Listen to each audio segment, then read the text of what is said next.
Let us turn to Romans 7:15. రోమీలకు రాసిన పత్రిక 7వ అధ్యాయము 15వ వచనాన్ని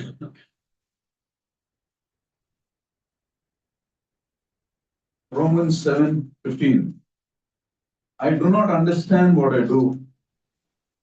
For what I do, what I want to do, I do not do. But what I hate to do, I do. ఏలైనగా నేను చేయనది నేను ఎరుగను, నేను చేయ నిశ్చయించున్నది చేయక ద్వేషించున్నది చేయించున్నాను.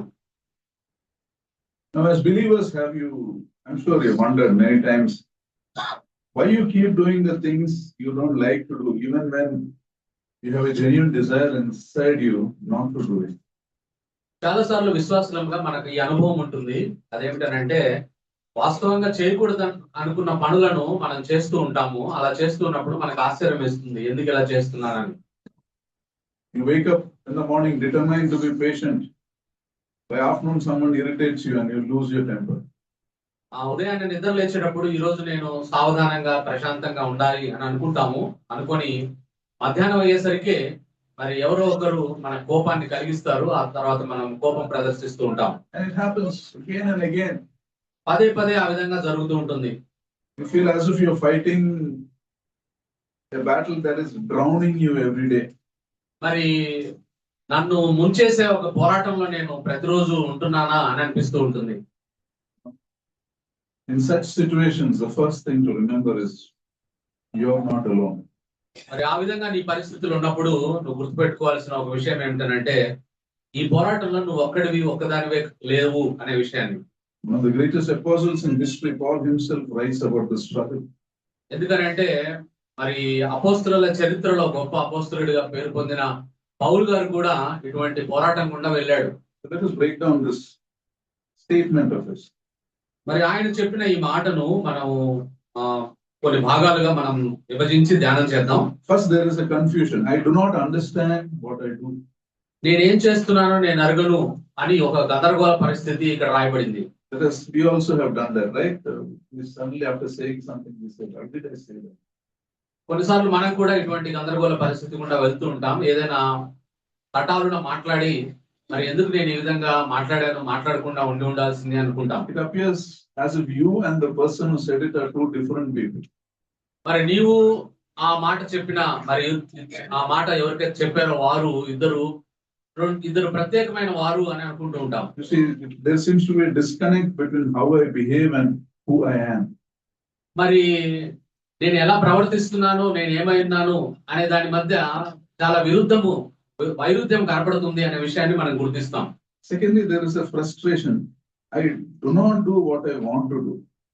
రెండోది మరి నేను ఏం చేయాలనుకుంటున్నాను అది చేయలేకపోతున్నాను అనే చికాకు ఆయనలో కనపడుతుంది. First, there is a confusion. I cannot understand. మొట్టమొదట ఒక గందరగోళం ఉంది, నేను దీన్ని అర్థం చేసుకోలేకపోతున్నాను. Second, there is a frustration. I am not able to do what I want to do. నేను ఏం చేయాలనుకుంటున్నాను అది చేయలేకపోతున్నాను అనే చికాకు కూడా కనపడుతుంది. That happens to us also, right? ఇది మనకు కూడా జరుగుతూ ఉంటుంది.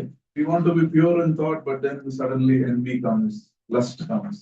మరి చాలా సార్లు మనం ఆలోచనలలో పవిత్రంగా ఉండాలని అనుకుంటాము, వెంటనే అశ్లీలపరమైన ఆలోచనలు వస్తూ ఉంటాయి, పగతో కూడిన ఆలోచనలు వస్తూ ఉంటాయి. We want to be generous, then again for some small things I behave in a very stingy way. మనము దాతృత్వం కలిగి ఉండాలి అని అనుకుంటాము, కానీ చిన్న విషయాల్లో కూడా పిసినారితనాన్ని ప్రదర్శిస్తుంటాం. You know, we have the Google map, we have the direction, but we still are going in the wrong direction. మనకు ఒక ఏ మార్గంలో వెళ్ళాలని నిర్దేశించే గూగుల్ మ్యాప్ మనకు ఉన్నప్పటికీ కూడా మనం తప్పుడు మార్గంలో వెళ్తూ ఉంటాం. And third sentence is, I do the very thing I hate, he says. నేను ద్వేషించినదే నేను చేస్తున్నాను అని అంటున్నాడు. మూడవ సంగతి, This is the deepest disappointment. We seem to be cooperating with Satan, not just not disobeying God, we are cooperating with Satan. మరి ఇదెంతో మనకు నిరాశను కలిగిస్తుంది. మనం దేవునికి అవిధేయత చూపించడం పక్కన పెట్టి మనం అపవాదికి మనం సహాయం చేస్తున్నాం అన్నట్టుగా అనిపిస్తూ ఉంటుంది. We don't like those who gossip about us, but yet when someone gossips about others, we want to listen to what they say. మరి మన గురించి ఎవరు గుసగుసలు ఆడుకోకూడదు అని అనుకుంటాము. వేరే వారి గురించి గుసగుసలు ఆడుతుంటే వినడానికి ఇష్టపడతాం. We hate laziness. We don't want to be lazy, but we spend a lot of time sprawling just like that. మనము సోమరితనాన్ని ఇష్టపడము, కానీ ఆ సోమరితనంగా కూర్చొని ఫోన్ ని స్క్రోల్ చేస్తూ ఉంటాం. We don't like others criticizing us, but we criticize others. ఇతరులు మనల్ని విమర్శిస్తే అస్సలు సహించలేము, కానీ మనం మాత్రం సులువుగా ఇతరులను విమర్శిస్తాం. You see, we are becoming the very thing we oppose. మనం ఏదైతే వద్దనుకుంటున్నామో, వ్యతిరేకిస్తున్నామో అదే విధంగా మనం తయారవుతుండడం గమనిస్తాం. And this is the agony of Apostle Paul also. ఇది అపోస్తుడైన పౌలుకి ఎంతో అంగలార్పును తీసుకొని వస్తా ఉంది. And through this struggle Paul had, he discovers something amazing. అయితే ఈ విధంగా ఈ కష్టతరమైన పరిస్థితుల్లో పోరాటం గుండా ఆయన వెళ్తూ ఉన్నప్పుడు ఒక అమూల్యమైన విషయాన్ని ఆయన కనుగొన్న సంగతి మనం కింద వచనాల్లో చూస్తాం. It is amazing because this is a discovery that can change the way we see our battles. కాబట్టి ఇది ఎంతో అద్భుతమైనది, మహిమాన్వితమైనది. ఎందుకనంటే మన పోరాటాలని మనం ఎలా చూడాలనే విషయంలో మనకు ఒక అర్థాన్ని ఇస్తుంది ఇది. First, let us listen to the same words we read. I do not understand what I do, for what I do want to do, I do not do. ఏలైనగా నేను చేయనది నేను ఎరుగను, నేను నిశ్చయించినది చేయక ద్వేషించినదే చేయించున్నాను. Now this is written by a man who wrote most of the New Testament. ఈ మాటలు రాసిన వ్యక్తి మామూలు వ్యక్తి కాదు, నూతన నిబంధనలో ఎక్కువ భాగం రాసిన వ్యక్తి, రచయిత ఈ మాట మాట్లాడుతున్నాడు. That means we are not speaking about a sinner outside the Lord Jesus Christ. అంటే దాని అర్థం ఏమిటంటే యేసు ప్రభువులో లేని బయట ఉన్న పాపి మాట్లాడుతున్న మాటలు కాదు ఇవి. We are not even talking of a casual believer. అంత మాత్రమే కాదు, ఏదో ఉదాసీనంగా ఉండే విశ్వాసి మాట్లాడుతున్న మాటలు కాదు ఇవి. We are talking of a believer who loves God deeply and is still feeling the tug of sin inside.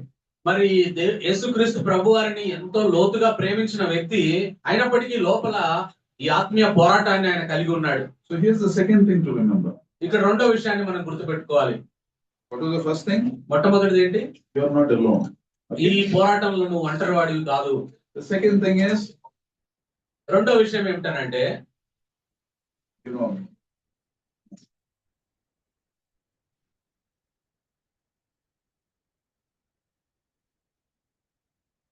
the second thing is, faith in the Lord Jesus Christ does not result in perfect behavior always. యేసు ప్రభునందు విశ్వాసం ఉంచడము పరిపూర్ణంగా మనము ఎప్పుడు ప్రవర్తిస్తాం అనడానికి గుర్తు కాదు. Apostle Paul here is not pretending to be a hero. నేను ఒక గొప్ప హీరోను అని అపోస్తలుడైన పౌలు గారు నటించట్లేదు ఇక్కడ. He's admitting there is a big battle within me. నాలో గొప్ప పోరాటం ఉందనే విషయాన్ని ఆయన ఒప్పుకుంటూ ఉన్నాడు. And there are some things that Paul discovered in this battle. ఈ పోరాటంలో మరి అపోస్తలుడైన పౌలు కొన్ని విషయాలను ఆయన కనుగొన్నాడు. You know, we discovered that the problem is not having enough willpower. It's not a willpower problem. మరి కావలసినంత గొప్ప మరి ఆ నిశ్చయత లేదా ఆ శక్తి కలిగి ఉండడం కాదు, అది కాదు సమస్య అని అంటున్నాడు. The problem is not having enough self-control. That's not the problem. మరి నేను స్వీయ నియంత్రణ కలిగి ఉండడం కాదు అనే విషయాన్ని గుర్తించాడు. The problem is not even that you are trying hard. Paul was trying hard. మరి కష్టపడుతూ ఉండడం కూడా సమస్య కాదు అనే విషయాన్ని గుర్తించాడు. The problem is that there is a spiritual battle within him. సమస్య ఏమిటంటే ఆయనలో ఒక ఆత్మీయ పోరాటం ఉంది, అది సమస్య. Inside every believer, two forces are fighting, the flesh and the spirit. మరి ప్రతి విశ్వాసిలో కూడా శరీరము ఆత్మ ఈ రెండు ఒకదానితో ఒకటి పోరాడుతూ ఉంటాయి. Galatians 5:17 says, for the flesh desires what is contrary to the spirit, and the spirit what is contrary to the flesh. గలతీయులకు రాసిన పత్రిక 5వ అధ్యాయం 17వ వచనంలో శరీరమేమో ఆత్మకు విరోధమైన వాటిని ఆపేక్షిస్తుంది, ఆత్మేమో శరీరానికి విరోధమైన వాటిని ఆపేక్షిస్తూ కోరుకుంటూ ఉంటుంది. And these two are in constant battle. ఇవి రెండు పోరాడుతూ ఉన్నాయి ఒకదానితో ఒకటి. That means if you're feeling torn inside, it is not a sign that your faith is weak. కాబట్టి లోపల ఒక పోరాటం ఉన్నంత మాత్రాన నీ విశ్వాసము బలహీనమైందని కాదు. It is not a sign your faith is false. నీ తప్పుడు విశ్వాసంలో నువ్వు ఉన్నావని కాదు. It is a proof that the battle inside you is the proof that you are alive in the Lord Jesus Christ. ఆ లోపల జరుగుతున్న పోరాటమే నీవు క్రీస్తులో సజీవుడిగా ఉన్నావు అనే విషయాన్ని గుర్తు చేస్తుంది. Dead things don't fight. ఎందుకంటే మరణించిన విషయాలు మరణకరమైనవి పోరాడవు అసలు. Dead things don't move. మరి మరణించినవి ఏమి కదలవు అసలు. When we are dead in the Lord Jesus Christ, sin never bothered us. మనము When we were outside the Lord Jesus Christ, sin never bothered us. మనము దేవునికి యేసుక్రీస్తు ప్రభు వారికి బయట ఉన్నప్పుడు ఆయన ఎరగక ముందు పాపం మనం పెద్దగా పట్టించుకోలేదు మనలో ఉన్న పాపాన్ని. It is the living things that move around. మనము సజీవమైనవే కదులుతూ ఉంటాయి. Most people assume that when they fall, they are weak or worthless. కొన్నిసార్లు చాలా మంది అనుకుంటారు పడిపోయినప్పుడు మరి మేము విలువ లేని వారము అని అనుకుంటూ ఉంటారు. Now, this if you're serious about your walking with the Lord, this is not a sign that you're worthless. కాబట్టి నువ్వు నిజంగా దేవునితో నడవాలి, దేవునితో కలిసి ముందుకు సాగాలని అనుకుంటున్నప్పుడు ఈ విధంగా అప్పుడప్పుడు పడిపోవడం అనేది అది నిన్ను విలువలేని వాడిగా, విలువలేని దానిగా చేయదు. Your struggle is a sign that God's Spirit is within you. ఆ పోరాటమే దేవుడి ఆత్మ నీలో ఉంది అనే విషయాన్ని గుర్తు చేస్తుంది. You know, it is a sign that you're fighting for your soul. నీ నీ ఆత్మ కోసం నువ్వు పోరాడుతున్నావు అనే విషయాన్ని గుర్తు చేస్తుంది. The enemy will say, if you're truly saved, you won't struggle. మరి అపవాది ఏం చెప్తాడంటే నువ్వు నిజంగా రక్షించబడితే నీలో ఈ పోరాటం ఏమి ఉండదు అని అపవాది అబద్ధం చెప్తాడు. But the truth is, the struggle is the evidence of salvation.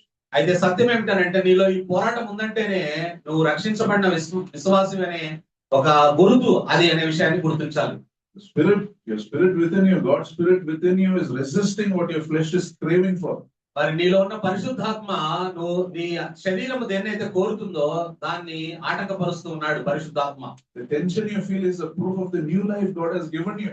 నీ లోపల ఉన్న పోరాటము దేవుడు నీకు నూతన జీవితాన్ని ఇచ్చాడు అనడానికి రుజువుగా ఉంది. And this is the knowledge that sets us free. ఈ యొక్క జ్ఞానము మనల్ని స్వతంత్రులుగా చేయాలి.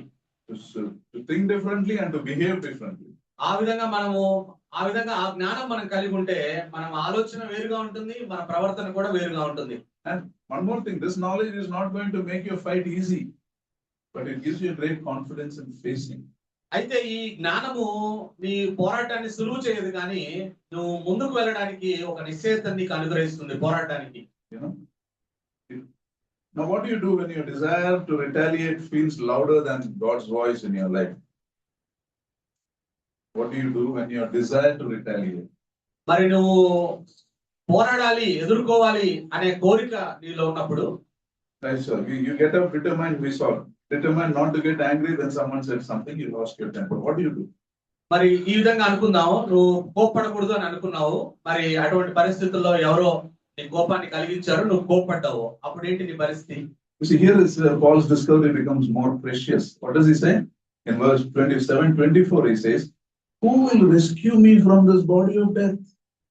ఆ 24వ వచనంలో ఈ పోరాటం 24వ వచనంలో మరి ఆయన అంటా ఉన్నాడు, ఇట్టి మరణంకు లోనగు శరీరం నుండి నన్ను ఎవడు విడిపించును అని అంటున్నాడు. See what he said. He didn't say, how can I overcome this? He said, who will rescue me? నేను ఎలా దీన్ని అధిగమించాలి అనట్లేదు, కానీ ఎవరు నన్ను విడిపిస్తారు అని అంటున్నాడు. You see, freedom is not found in doing something on your own. Freedom is found in a person. It is found in the Lord Jesus Christ. స్వతంత్రత అంటే మనగా చేయడం కాదు, కానీ మరి యేసుక్రీస్తు ప్రభు ద్వారా ఏదైనా చేయడము మనం స్వతంత్రులుగా చేయబడ్డమే. You cannot escape sin's bondage by your willpower or following a set of strict rules. మరి నువ్వేదో గట్టిగా హృదయంలో తీర్మానించుకొని నీ శక్తి ద్వారా నువ్వు కొన్ని సూత్రాలు పెట్టుకొని దాని ద్వారా నువ్వు క్రైస్తవ జీవితం జీవించడం కాదు. You need the new nature which salvation brought into your life. నీ జీవితంలో రక్షణ ద్వారా నీకు అనుగ్రహించబడిన నూతన స్వభావాన్ని నువ్వు కలిగి జీవించాలి. The answer to who will rescue me is found in the next verse 25. Thanks be to God, to the Lord Jesus Christ our Lord. ఇంటి మరణంకు లోనగు శరీరం నుండి నన్ను ఎవడు విడిపించును అని ఆ తర్వాత ఏమంటున్నాడంటే, మన ప్రభు అయిన యేసుక్రీస్తు ద్వారా దేవునికి కృతజ్ఞతాస్తుతులు చెల్లించుచున్నాను అంటున్నాడు. So now a genuine question you may ask. ఒక వాస్తవమైన ప్రశ్న అడిగినట్లయితే, if the Lord Jesus is already delivered us, then why does sin feel so strong? మరి యేసుక్రీస్తు ప్రభువారు మనల్ని ఇప్పటికే విడిపిస్తే, మనకు రక్షణ అనుగ్రహిస్తే, ఎందుకు లోపల ఈ గొప్ప పోరాటం మనం ఎదుర్కోవాలి, ఆ పోరాటాన్ని అనుభవించాలి? The answer lies in understanding that though the Lord won the victory for us on the cross, we need to lay hold of this victory. We have to lay hold for ourselves. Lord Jesus has won the victory for us. యేసుక్రీస్తు ప్రభువారు ఆయన ఇప్పటికే విజయం పొందాడు. అయితే ఆ విజయాన్ని మనం చేపట్టవలసిన అవసరత ఉంది. We need to start tasting this victory. ఆ విజయాన్ని మనము రుచి చూడడం ప్రారంభించాల్సిన అవసరత ఉంది. We need to start living in this victory. ఆ విజయంలో ఉండడం, మనము జీవించడం నేర్చుకోవాల్సిన పరిస్థితి ఉంది. You see, on the cross the war was won. ఆ సిలువలో పోరాటంలో దేవుడు విజయం సాధించాడు. Your old self was crucified with the Lord Jesus Christ. నీ పాత స్వభావం యేసుక్రీస్తు ప్రభువారితో కలిసి సిలువ వేయబడింది. That's your position. The victory is won. కాబట్టి అక్కడ మనం విజయం పొందుకున్నాము. మన స్థితి అది విజయం పొందుకున్న స్థితి. But that victory has to be experienced. అయితే ఆ విజయాన్ని మనం అనుభవపూర్వకంగా అనుభవించాల్సి ఉంది. And experiencing that victory is what the Bible calls sanctification. ఆ విజయాన్ని మనం చేపట్టడం, అనుభవించడమే బైబిల్లో పరిశుద్ధపరచబడ్డం అని రాయబడింది. Sanctification is the process of becoming what you already are in the Lord Jesus Christ. యేసుక్రీస్తు ప్రభువారిలో మనం ఏమై ఉన్నామో, ఏ విజయాన్ని పొందుకున్నామో ఆ విజయంలో ముందు కొనసాగడమే పరిశుద్ధపరచబడ్డం అంటే. And this is a lifelong journey. ఇది మన జీవితకాలం మనము ఈ యాత్రను కొనసాగించాలి. It is not an overnight growth. Holiness grows little by little. కాబట్టి ఒక రాత్రే మనం పరిశుద్ధంగా అయిపోము. ఈ పరిశుద్ధత మనలో కొద్దిగా మనలో పెరుగుతూ ఉంటుంది. The more we submit to the Lord, the more we are sanctified. ఎంతగా మనం దేవునికి విధేయత చూపిస్తే అంతగా మనం పరిశుద్ధపరచబడతాం. You see, as you submit more, you grow quickly. మనం ఎంతగా దేవునికి మనల్ని మనం లోబరిస్తే అంత త్వరగా మనం పరిశుద్ధపరచబడతాం. You see, at the end of our lives, some of us will be shining like a bright light for the Lord. Some of us will be like a 0-watt bulb. The difference is how much we submit. కాబట్టి మన అంతిమ జీవితంలో, మనం జీవిత చరమాంకంలో మనల్ని మనం చూసుకున్నట్లయితే కొంతమంది ఏమో దేవుని కొరకు గొప్ప ప్రకాశవంతంగా వెలుగుతూ కనపడతారు. కొంతమంది అయితే ఒక చిన్న 0-watt బల్బు లాగా మరి మిణుకుమంటూ చిన్నగా కనపడుతూ ఉంటారు. You see, one of the biggest shocks after becoming believers is the fact that how easily you can sin again. కాబట్టి మనము యేసు ప్రభువుని నమ్ముకున్న తర్వాత మనం గుర్తించాల్సిన ఒక విషయం ఏమిటనంటే, మనకు షాక్ లాగా కలిగించే, నిర్ఘాంతపరిచే ఒక అంశం ఏమిటనంటే, రక్షించబడిన తర్వాత కూడా ఎంతో సులువుగా పాపం చేయడానికి మరి అవకాశం ఉంటుంది. We still desire evil. ఎందుకంటే మనం రక్షించబడిన తర్వాత కూడా చెడును మనం కోరుకుంటూ ఉంటాం. And if you're casual in a relationship with God, the sins will come back with power again. మరి నువ్వు కనుక దేవునితో ఉన్న సంబంధంలో నువ్వు ఉదాసీనంగా ఉంటే అదే పాపం మరలా వస్తుంది నిన్ను జయించడానికి. I was reading in June 2018, one man in US, he was cleaning his garden and suddenly a rattlesnake, it's a very poisonous snake, that came into the, while he was cleaning. మరి June 2018 సంవత్సరంలో నేను ఒక article చదువుతున్నప్పుడు ఒక ఆయన garden ని మరి clean చేసుకుంటున్నప్పుడు ఒక విషపూరితమైన రాటిల్ స్నేక్ మరి వచ్చింది బయటికి. He had a shovel in his hand. With the shovel he cut off the head of the snake. ఆయన దగ్గర ఒక పార ఉంది. ఆ పారతో పారతో ఆయన ఆ పాము యొక్క తలను కత్తిరించాడు, కట్ చేశాడు. And then he picked up the dead snake to throw it away, and the head turned and bit him. మరి ఆ విధంగా 2 భాగాలుగా నరికిన ఆ పామును తీసుకొని బయటపడేయడానికి ప్రయత్నం చేస్తుంటే ఆ తలలో ఇంకా కొంచెం ప్రాణం ఉంది. అది వచ్చి ఆయన పట్టుకొని చేతిని కరిచింది. He had to be flown to the hospital and given 26 doses of antivenom. He nearly died. మరి ఆ పాము ఎంత విషాదకరమైందంటే ఆయన పరిగెత్తి మరి ఆయన ఆసుపత్రికి తీసుకుపోవాల్సిన పరిస్థితి ఏర్పడింది. He had to be flown. Flight లో తీసుకుపోవాల్సిన పరిస్థితి వచ్చింది. ఆ తర్వాత 26 డోసులు ఆయనకి మరి యాంటీవెనమ్ డోసులు ఇవ్వడం జరిగింది. So you see, like the dead snake, our old self can still attack us if you're not careful, if you're not alert. మనం జాగ్రత్తగా లేకపోతే మరి ఆ విధంగా మన పాత పాపాలు ఆ విధంగా మనకి ప్రమాదకరమైన గాయాన్ని కలుగజేస్తాయి, మరణకరమైన గాయాన్ని కలుగజేస్తాయి. And because of this tendency of us to go back to our sin, we get discouraged very fast, thinking, I may not be saved.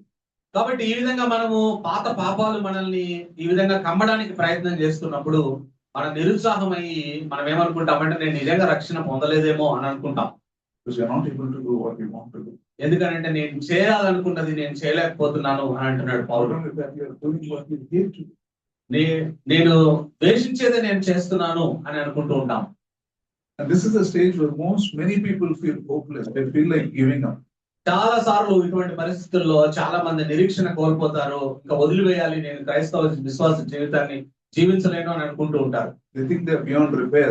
మరి వారు బాగు చేయలేని పరిస్థితుల్లోకి వెళ్ళిపోయినారని అనుకుంటారు. They think they failed God permanently. దేవుణ్ణి ఓడిపోయేలా చేశాను శాశ్వతంగా అని అనుకుంటారు. Here we remember the third thing.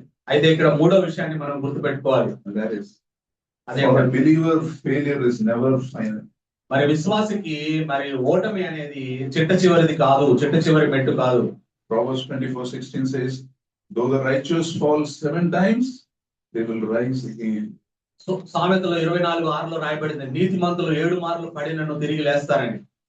You see, a believer is not defined by his failures. He is defined by how you get up after you fail. కాబట్టి విశ్వాసి అంటే ఓటమితోటి విశ్వాసిని మనం గణించలేము. విశ్వాస అంటే పడిపోయిన ఓటమిలోంచి తిరిగి నిలబడడం, అది విశ్వాస You are జీవితం. defined by how.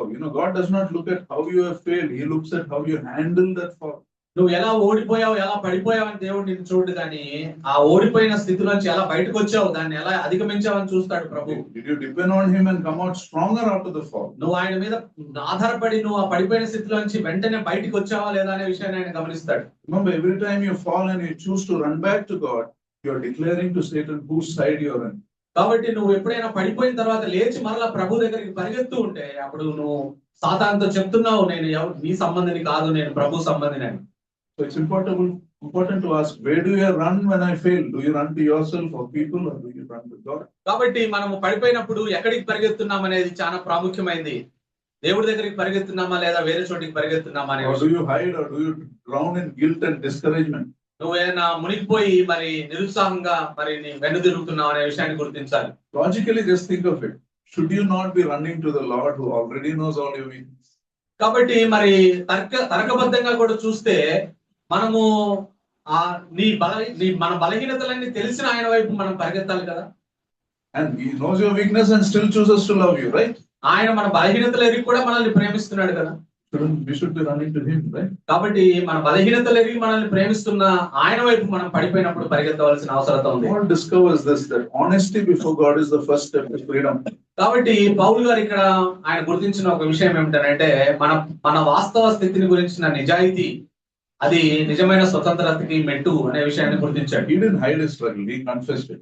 మరి ఆయనకున్న పోరాటాన్ని ఆయన దాచిపెట్టి పైకి నటించలేదు, కానీ ఆయన దాన్ని ఒప్పుకున్నాడు, దానిలో ఉన్న పోరాటం. And that confession he found grace. ఆ విధంగా మనము ఒప్పుకుంటే మనం దేవుని కృపను పొందుకుంటాం. If some of you are fighting in silence, feeling that you are the only one, remember you are not alone and it is not hopeless. కాబట్టి ఎవరైనా ఆ విధంగా పోరాటంలో ఉండి మరి మీరు బాధపడుతూ ఉన్నట్లయితే నువ్వు ఆ పోరాటంలో ఒంటరివాడివి కాదు, నిరీక్షణ లేని వారం కాదు అనే విషయాన్ని గుర్తించాలి. The same Lord Jesus who lifted Paul is there to lift us up. కాబట్టి పౌలును అటువంటి పరిస్థితుల్లోంచి లేవనెత్తిన దేవుడే మనల్ని కూడా లేవనెత్తడానికి సంసిద్ధతను కనపరుస్తున్నాడు. That means your story is not over, your story is only beginning.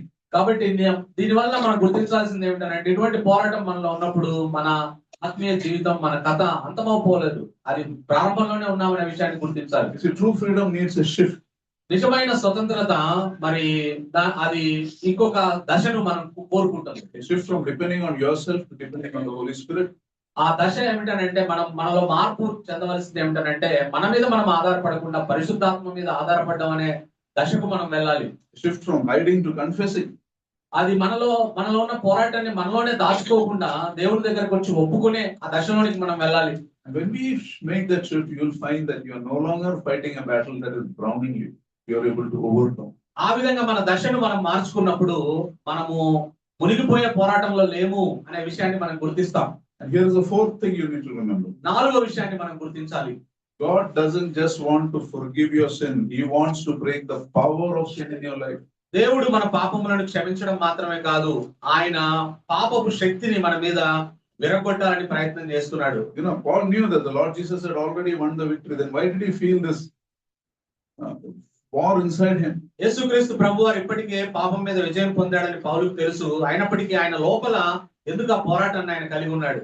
Romans 7:21. రోమీయులకు రాసిన పత్రిక 7వ అధ్యాయం 21వ వచనం చూడండి. So if I find this law at work, although I want to do good, evil is right there within me. You know, this is a law. కాబట్టి మేలు చేయగోరు నాకు కీడు చేయుట కలుగుచున్నదని ఒక నియమము నాకు కనబడుచున్నది అంటున్నాడు. For example, what is a law we have in physics? The law of gravity, right? ఆ ఉదాహరణకి మనకు భౌతిక శాస్త్రంలో గురుత్వాకర్షణ నియమం ఒకటి ఉంటుంది. You can't see it, but you can feel its pull. మరి గురుత్వాకర్షణ నియమాన్ని మనం చూడలేము ఎవరము, కానీ ఆ గురుత్వాకర్షణ శక్తి మన మీద ప్రభావం చూపించడం మనకు తెలుస్తుంది. Every time you jump, something pulls you down. మరి నువ్వు పైకి లేచినప్పుడల్లా నిన్ను కిందికి ఏదో లాగుతూ ఉంది. Paul says it is a law of sin. Like this, the law of sin is also there. అదే విధంగా మన ఆత్మీయ జీవితాల్లో పాపపు నియమం ఉంది అనే విషయాన్ని పౌలు చెప్తూ ఉన్నాడు. You see, sin is not just bad behavior, it is a power. మరి పాపం అనేది అదేదో ఒక తప్పుడు ప్రవర్తన కాదు, పాపం అనేది ఒక శక్తితో కూడిన విధంగా మన మీద పనిచేస్తుంది. You know, sin is not a bad behavior you can overcome like changing your diet to lose weight. It is not like that. It is a power. మరి పాపము అని అంటే అదేదో మనము మన ఆహార నియమాలు మార్చుకుంటే మనము శరీరం యొక్క బరువు కోల్పోతాం అన్న నియమంలాగా పనిచేయదు. అది అది దానికంటే ఎక్కువ శక్తిగా పనిచేస్తుంది పాపం మన మీద. Sin is a power that wants to take over your life and rule your life. పాపము ఎంత శక్తివంతమైందంటే అది నీ జీవితాన్ని మొత్తాన్ని నియంత్రణలోకి తీసుకొని నిన్ను నిన్ను నడిపించడానికి, నీ మీద ప్రభుత్వం చేయడానికి ప్రయత్నిస్తుంది. Sin is a power that is trying to take you to hell. పాపము నిన్ను ఎంత శక్తివంతమైందంటే నిన్ను నరకానికి లాక్కొని పోవడానికి ప్రయత్నం చేస్తుంది. And to break that power of sin, you need something stronger than the pull of sin. కాబట్టి ఆ పాపపు శక్తిని మన జీవితాల్లో మనం తొలగించబడాలంటే దానికంటే గొప్ప శక్తి మనకు అవసరమై ఉంటుంది. పాపం కన్నా గొప్ప శక్తి మనకు కావాలి. You need something stronger than the pull of sin, and that is what the Lord did. He broke the power of sin on the cross. అదే యేసు ప్రభువారు చేశారు. ఆయన సిలువలో ఆ పాపపు యొక్క శక్తిని విరగొట్టాడు. That strong power is mentioned in Romans 8:1-2. ఆ గొప్ప శక్తి రోమీయులకు రాసిన పత్రిక 8వ అధ్యాయం 1-2 వచనాల్లో రాయబడింది. Therefore now there is no condemnation for those who are in the Lord Jesus Christ, because through the Lord Jesus the law of the Spirit of life set me free from the law of sin and death. కాబట్టి ఇప్పుడు క్రీస్తు యేసునందున్న వారికి ఏ శిక్షా విధి లేదు. క్రీస్తు యేసునందు జీవం నుంచి ఆత్మ యొక్క నియమము పాప మరణముల నియమం నుండి నన్ను విడిపించెను. The greater law came to help me overcome this law of sin. ఈ పాప నియమం కన్నా ఈ పాప నియమం నుంచి నన్ను విడిపించడానికి గొప్ప నియమము నాకు వచ్చింది, నా కొరకు ఏర్పాటు చేయబడింది. You see, we saw gravity. If you jump from first floor, you will fall, can't fly, right? కాబట్టి That is the law of gravity. మన గురుత్వాకర్షణ నియమాన్ని పరిశీలన చేస్తే మనం మొదటి అంతస్తు నుంచి మన క్రిందికి దొంగితే మనం పైకి వెళ్ళం, కిందనే పడతాం. అది గురుత్వాకర్షణ నియమం. But there is a huge plane that flies in there. How does that work? అయితే ఒక గొప్ప విమానము మనుషులను చాలా మంది ప్రయాణికులను తీసుకొని ఆ గురుత్వాకర్షణ శక్తిని మించి పైన ఎగురుతుంది. ఎలా ఎగురుతుంది? అది There is a greater law. That's called the law of aerodynamics. మరి ఆ విమానము గురుత్వాకర్షణ శక్తిని తప్పించుకోవడానికి ఏరోడైనమిక్స్ లా అనే నియమం పనిచేస్తా ఉంది. కాబట్టి గురుత్వాకర్షణ నియమాన్ని అధిగమించి అది పైన ప్రయాణం చేస్తుంది. Just like that, believers have a greater law, the spirit that is stronger than the flesh. అదే విధంగా విశ్వాసులంగా మనకి ఒక గొప్ప శక్తి ఉంది, ఒక నియమం ఉంది మనలో. అదేమిటంటే పరిశుద్ధాత్మ శక్తి, పరిశుద్ధాత్మ నియమం. The more you walk in the spirit, the weaker the sin's grip will be upon you. మనం ఎంతగా పరిశుద్ధాత్మలో మనం ఉంటే బలవంతులం అయితే ఆ విధంగా పాపపు నియమం నుంచి మనం విడిపించబడతాం. Now here we must understand one important thing. Christian life is not living with the fear of failing. It is living with the awareness that who you belong to. కాబట్టి విశ్వాసులం అంటే మనం పడిపోతామన్న భయంతో కాదు మనం జీవించాల్సింది, మనం ఎవరికి సంబంధించిన వారమా అనే గొప్ప నిశ్చయంతో మనం జీవించాలి. When fear comes in your life, the enemy will whisper to you, this is who you are. మనం భయం గనక పడితే అపవాది మన దగ్గరికి వచ్చి నువ్వు ఏమైనావో ఆ విషయాన్ని నువ్వు గుర్తించు అని మనం భయపిస్తాడు. This is who you are. ఇదే నువ్వు అనే విషయాన్ని, Identity is there. నీ గుర్తింపు ఇదే అనే విషయాన్ని అపవాది మనకు గుర్తు చేస్తాడు. The spirit will answer, no, this is who I was and not this anymore. అయితే మనలో ఉన్న ఆత్మ మనకు చెప్పే విషయం ఏంటంటే ఇది నేను కాదు, నాలో ఉన్న పరిశుద్ధాత్మను బట్టి నేను ఏమవ్వబోతున్నానో చూడు అని దేవుడు మనకు ఆ ధైర్యాన్ని ఇస్తాడు. In the Lord Jesus Christ, your past version does not exist. కాబట్టి యేసుక్రీస్తు ప్రభువారిలో మనం రక్షించబడిన తర్వాత మన పాత నియమము, పాత జీవిత ప్రవర్తన మనలో ఉండదు. And many people who knew you in the past does not know about this. Many people who knew you in the past does not know about this, that you are the new version now. Many people who, your old friends who did not know about your salvation like that. నీ రక్షణ గురించి నీ పాత మిత్రులు నువ్వు రక్షణ పొంది ఒక నూతనమైన మార్గంలో నువ్వు వెళ్తూ ఉన్నప్పుడు, నూతనమైన జీవిత విధానం నువ్వు జీవిస్తున్నప్పుడు నీ పాత స్నేహితులు నువ్వు ఎలా ఈ జీవితంలోనికి వచ్చావనే విషయాన్ని వాళ్ళు అవగాహన లేని వారిగా ఉంటారు. వాళ్ళకి తెలియదు ఆ విషయం. That was how you once were. You're not that anymore. కాబట్టి అంతకు ముందు నువ్వు అలా ఉన్నావు, కానీ ఇప్పుడు నువ్వు అలా లేవు. Now let's move to one more thing as we close. మన ముగింపులో ఇంకొక విషయాన్ని మనం ధ్యానం చేద్దాం. You know why many of us struggle spiritually? ఎందుకు మనలో చాలా మంది ఆత్మీయంగా పోరాటం కొనసాగుతూ ఉంటుంది? Even when we read the Bible every day. మనము ప్రతిరోజు బైబిల్ చదువుతున్నప్పటికీ కూడా It is because we read the Bible because seriousness. We do it as a duty. ఎందుకనంటే బైబిల్ ని మనము జాగ్రత్తగా కాకుండా మనము ఏదో రోజు చేయాల్సిన పనిలో భాగంగా మనం చేస్తూ ఉంటాం బైబిల్ చదవడం. We must read the Bible with the intention of obedience. That is important. Bible ని మనము ఎలా చదవాలి అని అంటే ఈ బైబిల్లో ఉన్న వాక్యానికి నేను విధేయత చూపించాలి అన్నట్టుగా చదవాలి.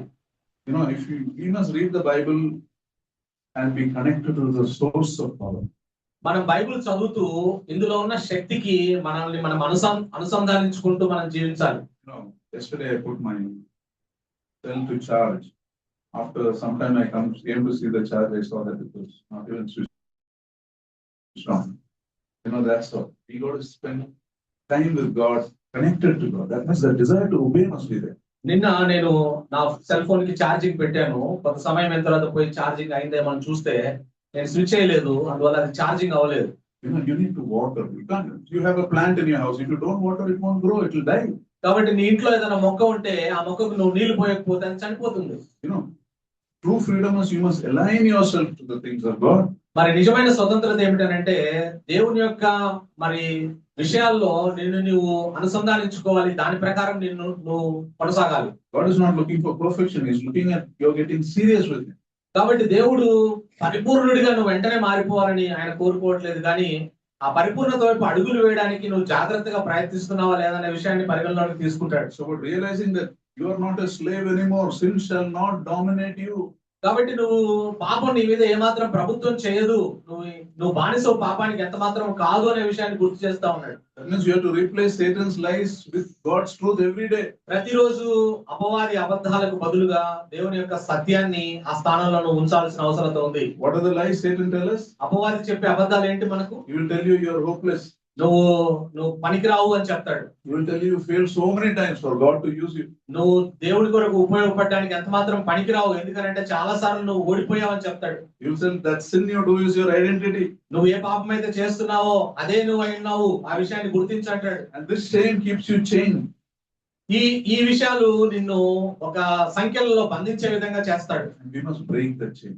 ఆ సంఖ్యలను మనము విరగొట్టాల్సిన అవసరం ఉంది. And one of the important ways we break that chain is by being humble people. కాబట్టి ఏ విధంగా మనం వాటిని విరగొడతామనంటే మనము వినయపూర్వకమైన మనుషులంగా ఉండాలి. Humble people are more aware of their own faults than other people's faults. కాబట్టి వినయపూర్వకమైన వారు మరి ఇతరుల తప్పిదముల కన్నా తమ తప్పిదములను ఎక్కువగా గుర్తించే వారిగా ఉంటారు. So when you meet for prayers, when you meet a small groups, remember, don't discuss other people. Discuss your problem. Discuss your sin. Pray about those things. Your other people's life is not your issue. కాబట్టి మరి ఎప్పుడైనా ప్రార్థన కూడుకున్నప్పుడు ఇతరుల విషయాల గురించి, ఇతరుల పాపాల గురించి కాదు, మన పాపాల గురించి మనము దేవుని దగ్గరకు ఒప్పుకోవాలి, వాటిని మనం గుర్తించే వారంగా ఉండాలి. Keep talking about others is a pride that keeps you in chains. కాబట్టి నువ్వు ఇతరులు నేను మంచిగా ఉన్నాను, ఇతరులే బాగాలేరని ఇతరుల పాపాల గురించి నువ్వు మాట్లాడడం ప్రారంభిస్తే ఆ పాపపు సంఖ్యలలో నువ్వు ఇంకా ఉన్నావు అనే విషయాన్ని గుర్తించాలి. You know, pride keeps you chained to your sin. It keeps you from coming to God. పాపము నిన్ను పాపము సంఖ్యలు, గర్వము, నీలో ఉన్న గర్వము పాపానికి సంఖ్యలో వేసి నిన్ను లాగుతూ ఉంటుంది. You see, even Paul had to admit his pride, right? పౌలు గారు కూడా తనలో ఉన్న గర్వాన్ని ఆయన ఒప్పుకుంటున్నాడు. He said, to keep me from being proud, God allowed a thorn in my flesh. మరి ఆయన నన్ను నేను అణిగి ఉండడానికి దేవుడు నా శరీరంలో ఒక ముళ్ళు నుంచాడు అని మరి చెప్తూ ఉన్నాడు పౌలు. When he came to God in humility, the Lord said, my grace is sufficient. మరి ఆయన వినయంతో ఆ ముళ్ళును బట్టి ప్రభు దగ్గరికి వచ్చినప్పుడు ప్రభు ముళ్ళును తీసివేయలేదు, కానీ ప్రభు ఆయనతో చెప్పిన మాట ఏమిటంటే నా కృప నీకు చాలును అని చెప్పాడు. You know, remember, when you say, Lord, I can't do this on my own, when you say that, remember, you're not admitting defeat, but you're admitting that you have faith that God will change things for you. కాబట్టి దేవుడి దగ్గరికి వచ్చి ప్రభు ఇది నా వల్ల కావట్లేదు అంటే నువ్వు ఓటమిని ఒప్పుకున్నట్టు కాదు. నువ్వు ప్రభు దగ్గరకు వచ్చి ఏం చెప్తున్నావు అంటే, ప్రభువా ఇందులో నాకు నువ్వు విజయాన్ని దయచేస్తావు, నీ మీద నేను ఆధారపడ్డానని చెప్పడం. I'm not going to get defeated, but I'm going to depend on your strength and come out victorious. నేను నా అపజయాన్ని ప్రకటించట్లేదు, కానీ నువ్వు నాకు విజయాన్ని కలుగజేస్తావు, నేను ఈ పరిస్థితుల్లోంచి విజయవంతంగా బయటికి వస్తాననే విషయాన్ని నేను ప్రకటిస్తున్నానని చెప్పడమే నువ్వు ప్రభు దగ్గరికి వచ్చి ఒప్పుకోవడం అంటే. So in closing, let us just sum up how do we surrender in a way that actually changes my life. కాబట్టి నా జీవితాన్ని ఏ విధంగా మార్చబడే విధంగా, ఏ విధంగా నన్ను నేను స్వాధీనపరచుకోవాలి దేవునికి అనే విషయాన్ని గురించిన కొన్ని విషయాలు క్లుప్తంగా క్రోడీకరించి మనము మరలా గుర్తు చేసుకుందాం. Remember, surrender is not giving up, it is giving over to God. That is surrender. కాబట్టి దేవునికి మనల్ని మనం స్వాధీనం చేసుకోవడం అంటే వదిలివేయడం కాదు, మనం దేవుడి యొక్క ఆధిపత్యం కిందికి రావడం. You're not quitting the battle. You're inviting God to come into the battle. నువ్వు పోరాటాన్ని వదిలివేయట్లేదు, కానీ యేసు ప్రభు వారిని నీతో కలిసి పోరాడమని దేవుణ్ణి ఆహ్వానిస్తున్నావు. When Paul says, "Who will rescue me?" He's not saying, "I'm finished." He says, "I can't do this without God." నన్ను ఇటు దౌర్భాగ్యమైన పరిస్థితి నుంచి ఎవరు రక్షించగలరు అని పౌలు గారు చెప్తూ ఉన్నప్పుడు నేను ఓడిపోయినని చెప్పట్లేదు ఆయన. I can't do this without God. నువ్వు లేకుండా నేను ఏమి చేయలేని విషయాన్ని చెప్తూ ఉన్నాడు. And that step of surrender, one of the steps of the surrender is to stay connected to the source of power. కాబట్టి ఆ విధంగా మనము ప్రభువుకు స్వాధీనపరచుకోవడం అంటే ఏమిటంటే పరిశుద్ధాత్మ శక్తి చేత మనం అనుసంధానించబడి ఉండడం. Remember, there is not a single battle in this world you have to fight alone. కాబట్టి ఒక విషయాన్ని నువ్వు గుర్తుపెట్టుకో, ఈ లోకంలో నీ జీవితంలో ఎదురయ్యే పోరాటంలో ఏ ఒక్క పోరాటం కూడా ప్రభువు లేకుండా పోరాడవలసిన అవసరం లేదు. And you can't fight alone also. నువ్వు ఆ విధంగా నీవు సొంతంగా పోరాడడం కూడా నీకు చేత కాదు. John 15 says, "Apart from me, you can do nothing." యోహాను సువార్త 15వ అధ్యాయంలో రాయబడింది, నాకు వేరుగా ఉండి మీరు ఏమీ చేయలేరని రాయబడింది. You can't breathe without him. How can you break chains without him? కాబట్టి ఆయన లేకుండా మనం ఒక శ్వాస కూడా తీసుకోలేము. పాపపు సంఖ్యల నుంచి ఎలా విడిపించబడతాం మనం? Intimacy with God is not an option. That is your lifeline. Without that, you are dead. దేవునితో సాన్నిహిత్యంగా ఉండడం, దేవునితో అనుసంధానించబడి ఉండడం, అదేదో నీకున్న ఒక ఎంపికలో ఒక ఎంపిక కాదు, అనేక ఎంపికల్లో ఒక ఎంపిక కాదు. అదే నీకు జీవనాధారం, జీవనాడి అయి ఉంటుంది. Pray when you wake up. Pray when you walk. Talk to him in the middle of your temptation. కాబట్టి నువ్వు ఉదయాన్నే నిద్ర లేచినప్పుడు నువ్వు దేవునికి ప్రార్థన చేయి. శోధనలో ఉన్నప్పుడు ప్రార్థన చేయి. మధ్యాహ్నం పూట నడుస్తూ ఉన్నప్పుడు ప్రార్థన చేయి. Also, another thing is take action at the thought stage. When you have a thought, take action there. ఆలోచన స్థాయిలోనే నువ్వు వెంటనే చురుగ్గా మరి నీ శోధన విషయంలో నువ్వు పని చేయవలసిన అవసరం ఉంది. Sin doesn't start with the act, it starts with the thought. పాపం అనేది నువ్వు చేసే పని ద్వారా కాదు అది బయటపడేది. పాపం నీ ఆలోచన, మొదటి నీ ఆలోచనగా నీలోకి వస్తుంది పాపం. You tolerate the thought, it becomes a desire. నువ్వు ఆ ఆలోచనను కనుక నువ్వు సహించినట్లయితే అది నీ కోరికగా మారుతుంది. When it's a desire in you, Satan will show you an opportunity. నీకు ఆ కోరిక ఉన్నప్పుడు అపవాది నీకు ఎలా ఆ కోరికను తీర్చుకోవాలో అవకాశాలు కల్పిస్తాడు. That is how you fall. ఆ విధంగా నువ్వు పడిపోతావు శోధనలో. So cut it off at thought stage. అందువల్ల ఆలోచన స్థాయిలోనే మన పాపాన్ని నియంత్రించవలసిన అవసరం. Remember God's word. దేవుని వాక్యాన్ని గుర్తుపెట్టుకో. Psalm 119:11 says, "I have hidden your words in my heart so that I might not sin against you." 119వ కీర్తన 11వ వచనంలో రాయబడింది, నేను పాపం చేయకుండానట్లు నా హృదయంలో నీ వాక్యమును నేను భద్రం చేసుకుని ఉన్నాను అంటున్నాడు. These are not small words, these are words of power. This is the sword you have to fight the enemy. ఇదేదో సామాన్యమైన మాటలు కాదు, ఈ అపవాదిని ఎదిరించే గొప్ప ఖడ్గం అది అయి ఉంటుంది వాక్యం. Another aspect you should do is feed your spirit more than your flesh. Remember, spirit and flesh are at battle. కాబట్టి మన శరీరము ఆత్మ రెండు పోరాటంలో ఉన్నాయి. కాబట్టి మనం ఎప్పుడు ఆత్మను బలోపేతం చేయాలి. You can't fill your soul with poison and expect purity. నువ్వు నీ ఆత్మని విషంతో నింపి పవిత్రతతో నేను జీవించాలంటే నువ్వు జీవించలేవు. Make the right choices. కాబట్టి సరైన ఎంపికలు చేయాలి. Replace what kills your spirit with what gives you life. కాబట్టి ఏది నీ ఆత్మను చంపుతుందో, ఏది నీ ఆత్మకు జీవాన్ని కలిగిస్తుందో అనే విషయాన్ని నువ్వు అవగాహన కలిగి ఉండాలి. Listen to godly messages instead of seeing something that glorifies sin. మరి పాపానికి మహిమ తెచ్చేవి కాకుండా దైవ సంబంధమైన వర్తమానాలు విను. Read scripture before you read the news. వార్తలు చదివే ముందుగా నువ్వు దేవుని వాక్యాన్ని చదువు. And don't just read, chew on it. కాబట్టి దేవుని వాక్యాన్ని ఊరికే చదవడం కాదు, దాన్ని నెమరు వేయి. When temptation comes, whisper that verse.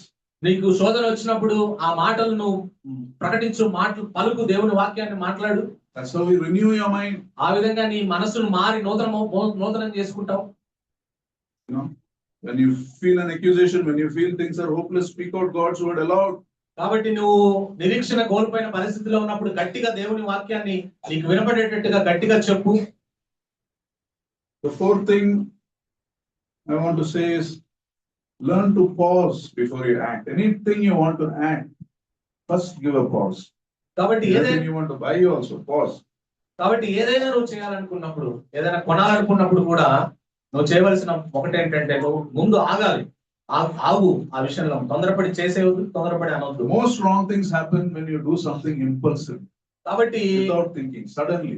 ఆలోచన లేకుండా వెంటనే అకస్మాత్తుగా నువ్వు చేయాలనుకున్నప్పుడు నువ్వు చాలా పొరపాట్లు చేయడానికి అవకాశం ఉంటుంది. When you pause, suddenly you can think more. You are buying time.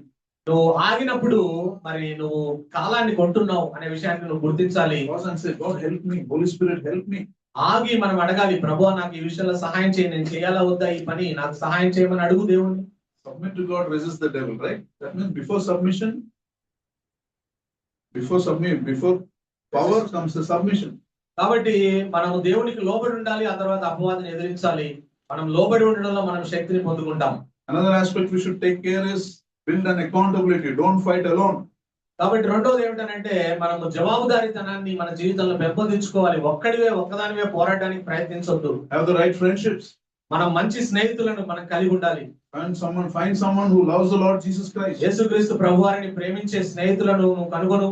One of the weapons God has given you is the people God has kept in your life, the godly people. మరి దైవ సంబంధమైన వ్యక్తులు నీ జీవితంలో ఎవరినైతే దేవుడు పెట్టాడో అది మనకి దేవుడు అనుగ్రహించిన ఒక ఆయుధమై ఉంటుంది మన ఆత్మీయ జీవిత పోరాటంలో. ఆ విధమైన వాళ్ళను మనం ఉపయోగించుకోవాలి. God uses his children to strengthen his children. దేవుడు తన పిల్లలను ఉపయోగించి తన పిల్లలను బలోపేతం చేస్తాడు.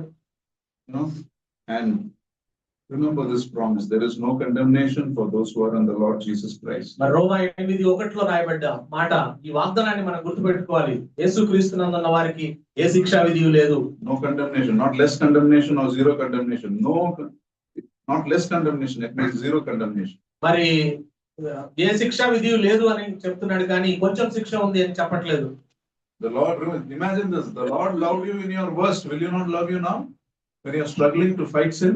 కాబట్టి దేవుడు నువ్వు భయంకరమైన పాపంలో ఉన్నప్పుడే దేవుడు నిన్ను ప్రేమించాడు. ఇప్పుడు పాపంతో పోరాటం చేస్తున్నప్పుడు నిన్ను ప్రేమించలేడా ప్రభు?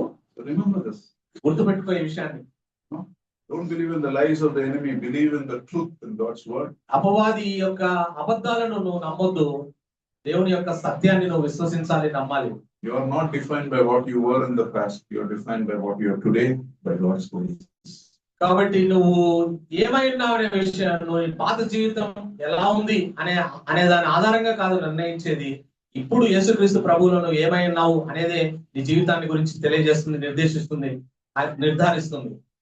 Let us pray. ప్రార్థన చేసుకుందాం.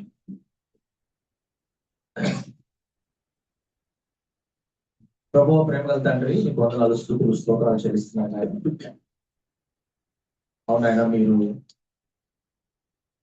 మా దృష్టికి తీసుకుని వచ్చిన దివ్యమైన సందేశాన్ని బట్టి మీకు వందనాలు, స్తుతులు, స్తోత్రాలు.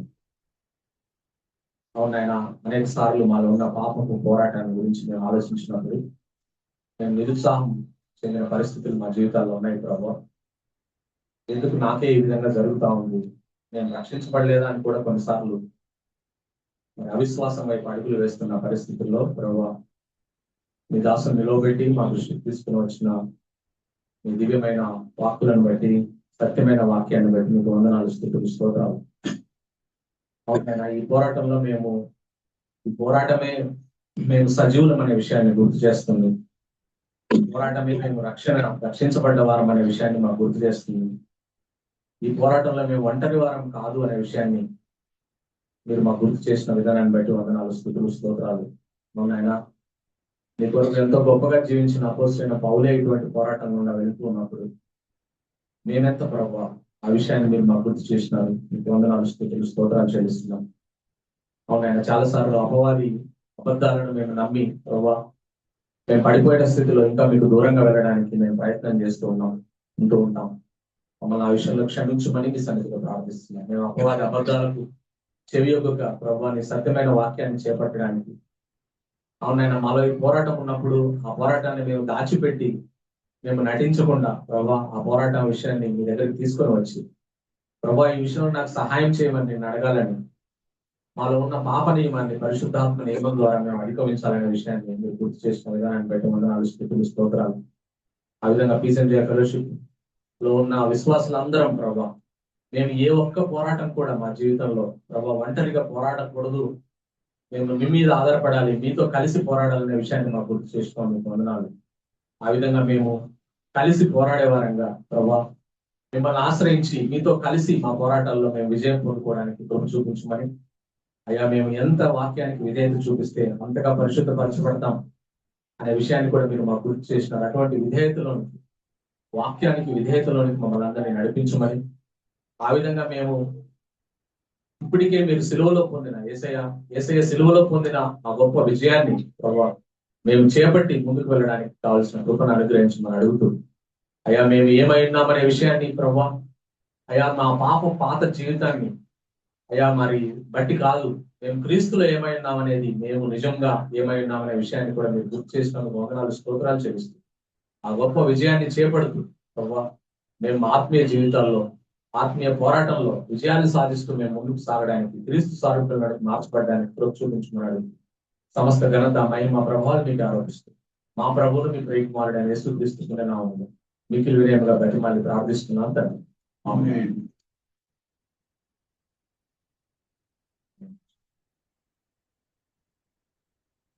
Now to him who is able to keep you from falling and present you before his glorious presence without fault and with great joy, to the only God our Savior, with glory, majesty, power and authority, with Jesus Christ our Lord before all ages, now and forevermore.